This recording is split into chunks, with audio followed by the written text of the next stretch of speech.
अप्रैल में इतनी अजीब बारिश हो क्यों रही है? आखिर आसमान को हो क्या गया है? आपको भी लगता है कि इंडिया वर्ल्ड क्लास टेक्नोलॉजी नहीं बना सकता? तो ये ध्यान से सुनिएगा। पूरे वर्ल्ड में सिर्फ 3 देश हैं जो ये कर पाए हैं।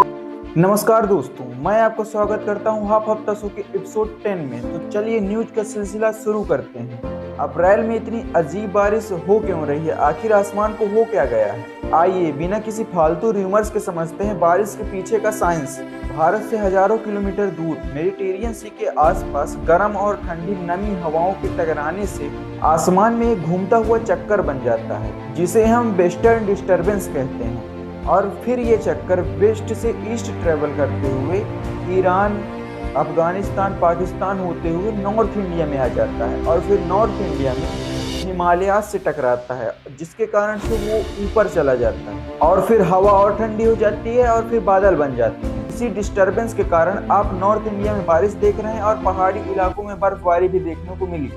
और ये बारिश गेहूं की फसल को बर्बाद कर रही है। किसानों के लिए बहुत बुरी खबर है। अगर आपको भी लगता है कि इंडिया वर्ल्ड क्लास टेक्नोलॉजी नहीं बना सकता, तो ये ध्यान से सुनिएगा। पूरे वर्ल्ड में सिर्फ 3 देश हैं जो ये कर पाए हैं। पहला रसिया, दूसरा चाइना और अब इंडिया ने भी। यहाँ तक कि यूएसए ने ये चीज नहीं की है। तमिलनाडु में इंडिया का fast breeder nuclear reactor critical हुआ है, यानी जिंदा हुआ है। और ये कोई नॉर्मल रिएक्टर जैसा नहीं है। और हाँ, ये फ्यूल जलाकर उसे खत्म नहीं करता है। ये रिएक्टर उल्टा काम करता है, मतलब जितना फ्यूल यूज करता है उससे 2 गुना फ्यूल को प्रोड्यूस भी कर देता है। आपने देखा ही होगा कि एक रास्ता बंद हो जाने से हमारी एलपीजी सप्लाई डिस्टर्ब हो गई।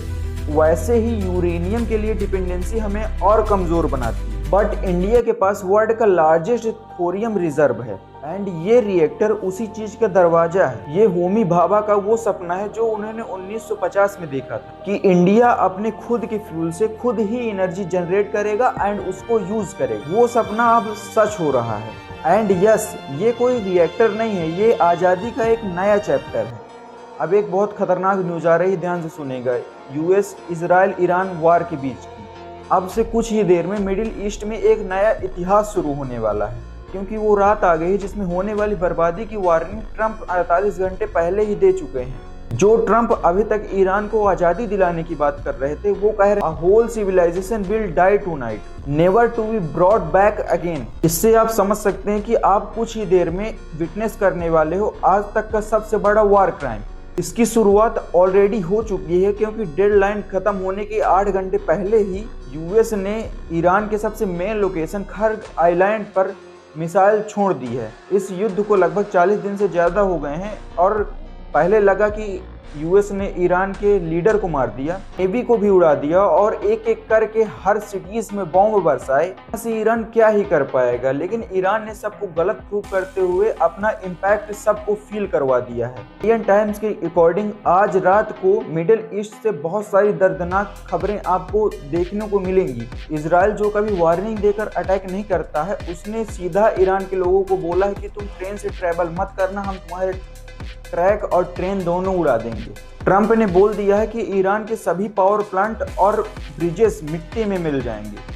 और दुनिया को शौक तब लगा जब ट्रंप ने कहा कि हम टोल टैक्स लेंगे वहां पे स्टेट ऑफ हार्मोज में। USA has deployed 21 military aircraft around Iran and they are just waiting for the right time. और दूसरी तरफ ईरान यूएसए की डील को रिजेक्ट करते हुए तैयार है मिडिल ईस्ट को हमेशा हमेशा के लिए बर्बाद करने के लिए। जिस वक्त आप ये वीडियो देख रहे हैं, हो सकता है कोई डील हो जाए, क्योंकि दोनों देशों को पता है कि ये युद्ध सिर्फ बर्बादी लाने वाला है। पर अगर ऐसा नहीं हुआ तो हो जाएगी एक महायुद्ध की शुरुआत। आप लोगों को तो पता ही है, ट्रंप कह सकते हैं एक तरीके से सनकी आदमी है।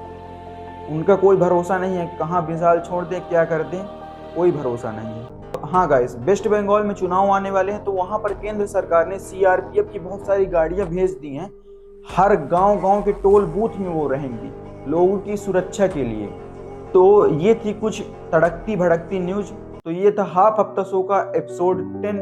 अगर आपको वीडियो पसंद आई हो तो लाइक कीजिए, सब्सक्राइब कीजिए, अपने दोस्तों के साथ शेयर कीजिए। मिलते हैं किसी नेक्स्ट वीडियो में किसी नए टॉपिक के साथ में। तब तक के लिए जय हिंद, जय भारत।